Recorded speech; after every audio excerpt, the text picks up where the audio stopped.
हरि ओम नमः संस्कृताय।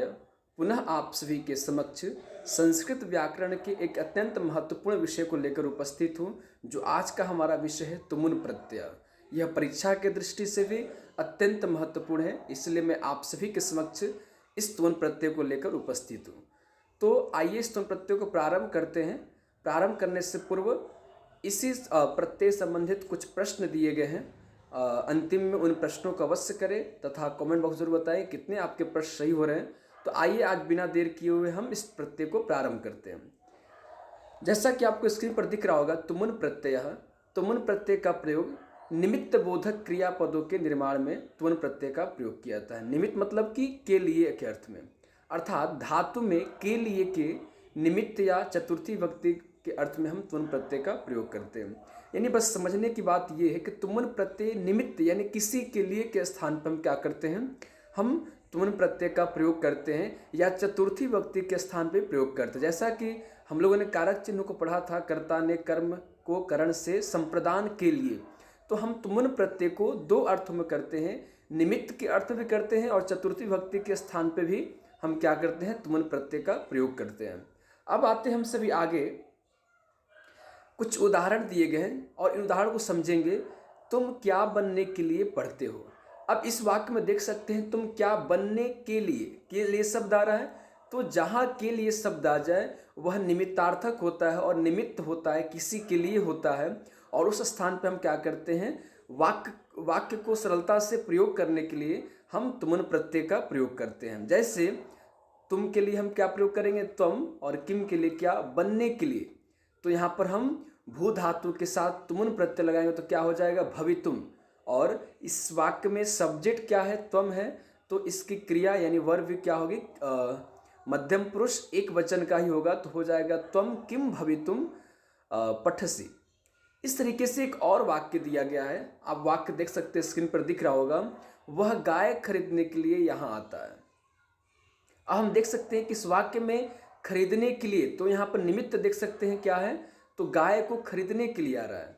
तो के लिए का चिन्ह ना आ जाए तो वहाँ पर हम आसानी से वाक्य को प्रयोग करने के लिए हम चतुर्थी विभक्ति के स्थान पर तुमुन प्रत्यय का भी प्रयोग कर सकते हैं।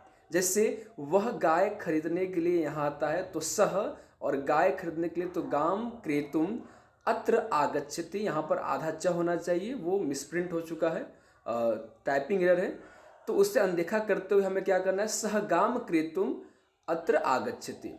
अच्छा, मान लीजिए कि वैसे जगह पर यदि हम कहें कि वह गाय खरीदने के लिए आ रहा है, तो हम चाहते हैं कि हम तुमुन प्रत्यय का प्रयोग न करें और उसके साथ पर चतुर्थी विभक्ति का प्रयोग करें तो भी सही होगा। जैसे सह गाम, यहाँ पर क्रयणाय हम कह सकते हैं, अत्र आगच्छति, तो भी वाक्य सही होगा। तो समझने वाली बात यह है कि चतुर्थी या निमित्त के अर्थ में हम वाक्य को सरलता से प्रयोग करने के लिए हम तुमुन प्रत्यय का प्रयोग करते हैं। उम्मीद करते हैं कि ये दोनों वाक्य की समझ में आ गया होगा। अब आते हैं हम सभी कुछ इस तुमुन प्रत्यय को विधि को जानते हैं और ट्रिक के माध्यम से हम क्या करेंगे, इस तुमुन प्रत्यय को पहचानने का प्रयास करेंगे। जैसा आपको दिख रहा होगा, तुमुन प्रत्यय में केवल तुम बचता है, क्योंकि इसमें जो न है, न हलंत है तो हलंत्यम से, और उ है तो उपदेश अजनुनासिक इत से क्या होता है, म में उ का लोप हो जाता है। तो केवल बस बचता है क्या, तुम बचता है। तुम में म हलंत होता है।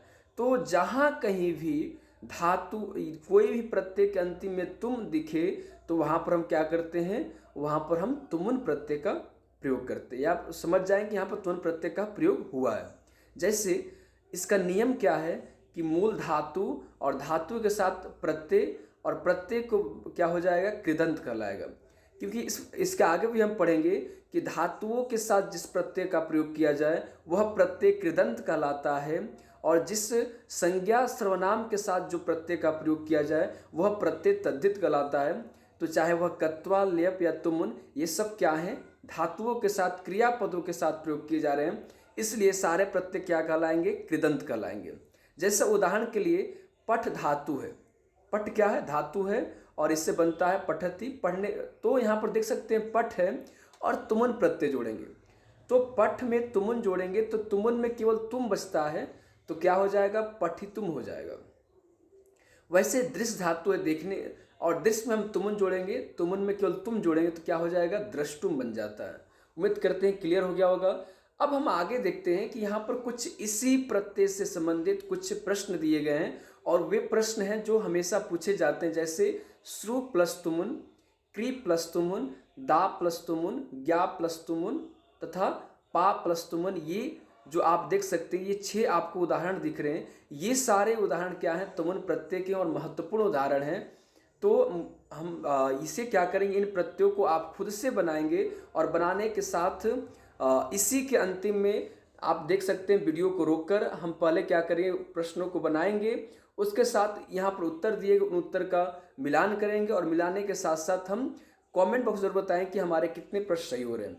तो उम्मीद करते हैं कि हम लोगों को ये तुमुन प्रत्यय क्लियर हो गया होगा। तुमुन प्रत्यय में समझने वाली बात यह है कि किसी के निमित्त के लिए या चतुर्थी व्यक्ति के स्थान पर वाक्य को सरलता से प्रयोग करने के लिए हम क्या करते हैं, तुमुन प्रत्यय का प्रयोग करते हैं। जैसे खाने के लिए तो क्या हो जाएगा, खादितुम, पढ़ने के लिए पठितुम, सुनने के लिए श्रोतुम।